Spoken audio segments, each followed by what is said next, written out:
a lot of people might think that it would be aggressive to just say, what do you think? Do you think it's aggressive to say things like that as introductions? No, I think some people have described them as being aggressive in terms of the color contrasts, and also the presentation of them as being First Nations cultural expression. And I think that in some ways it is like a refusal to present like the vertical stripe as representing my experience as a First Nations woman. So, in some ways it's a refusal, and in some ways it reflects... A refusal of what, exactly? A refusal of presenting my own personal history really in a literal kind of way. And it's a refusal to represent like a political voice for like a whole group of people.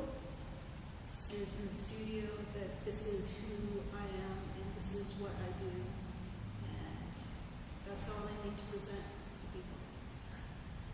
Yeah. Cool. And this is what I love, right? This is what makes me happy, and this is who I am as an artist right now. This particular moment.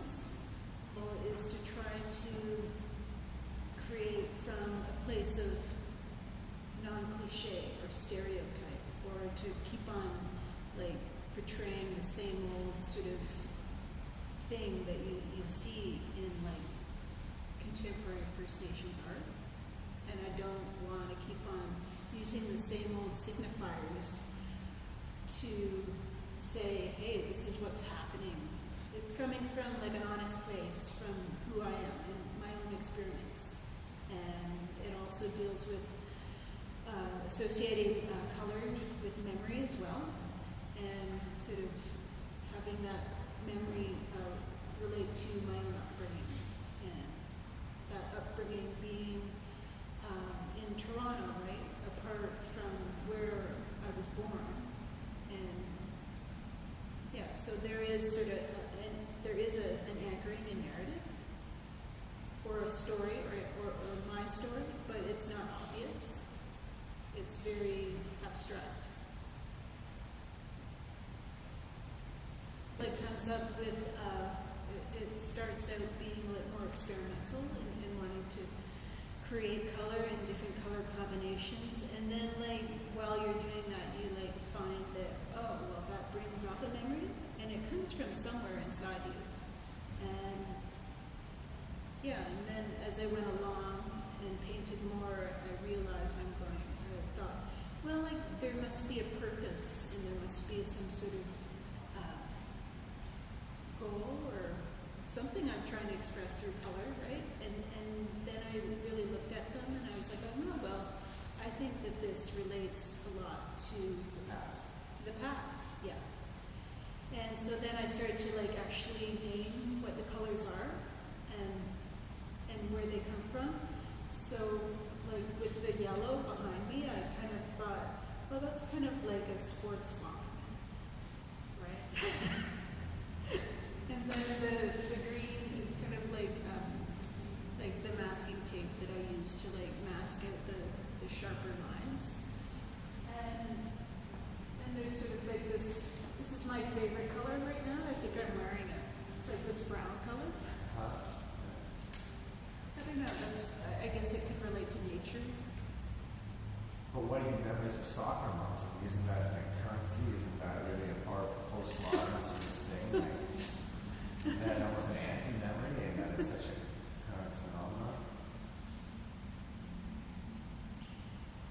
The what? Well, it's current. You know, we don't have, do we have memories of soccer moms, or isn't it sort of something we're Well, I observing didn't know right any now? soccer moms when I grew up. Say what? I didn't know any soccer moms. Well, that's what I mean. That's what I mean. I'm asking you. You're saying it's like quote memory. But What there's what I'm trying to get at is like a lot of the color is derived from some sort of experience of culture in the outside world, right? It doesn't come from some magical place that I concoct in the studio, right? It comes from some place, and it refers to something, and it refers to like a concrete sort of object or some sort of my memory of something, like somebody's clothes or somebody's some object from my mom's kitchen, like green Tupperware. You know, it sort of refers to that, right? And I'm sure there's like it branches off into the relationships of the colors and the proximity would add a whole new array of memories, effects. Mm-hmm. Yeah, for sure. So then there's like also like the relationship that you would have to them as like having like a sensorial sort of experience, right? And looking at them, and maybe they affect you, and maybe they make you feel a bit dizzy, or you like it, or you don't like it. I don't know. It's just like I want this work to. Well, I wouldn't say I want it to disturb people, but it is going back to the idea of aggression, right? There is like a bit of aggression there. Yeah. But I think the main part about the actual painting of the work and how it's made and how it's executed, and I want that to be visible, and I want that to be present when people look at the canvases themselves, and to realize that these actions relate to a moment and an action that comes from my body and my actions in the studio. So, yeah, so like I've got like really visible like brushy strokes and fairly visible like over brushy strokes over brushy strokes, and then sort of areas where you can like, if you don't want to look at the ugly colors, you can like look at the white sort of ground, right?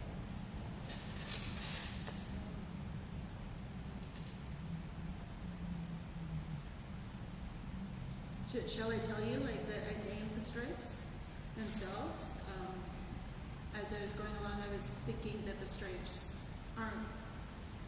There's been so many different artists over the past who have like had stripes as their content, and I wanted my stripes to have actual names, and so like I named my stripes 3 different names: opens,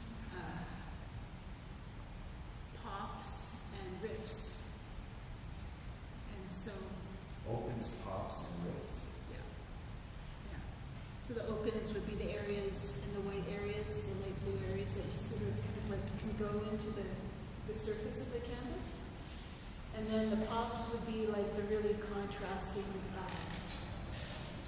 like browns and yellows, you know, the ones that sort of like come out and pop at you. And then I saw that I thought that riffs and wanted to have riffs be, it's like the pop, but it is also related to memory and my sort of construction of memory or memory of memory. And yeah, so it's very systematic, these works have a language in a sense that you've developed that certainly you don't expect the viewer to tap into that form of sensory development in their own interpretation, or do you? No, like, but I just felt like that since it's coming and it's supposed to indicate some sort of presence of my own, that I need to rename the stripe as something else. And this is what the stripe does. It's not necessarily something, you can just look at it and appreciate whatever sort of things you get out of it, but I think it is also something that relates to an action or an active sort of recollection of memory or like experience of the surface of the canvas or whatever. Interesting.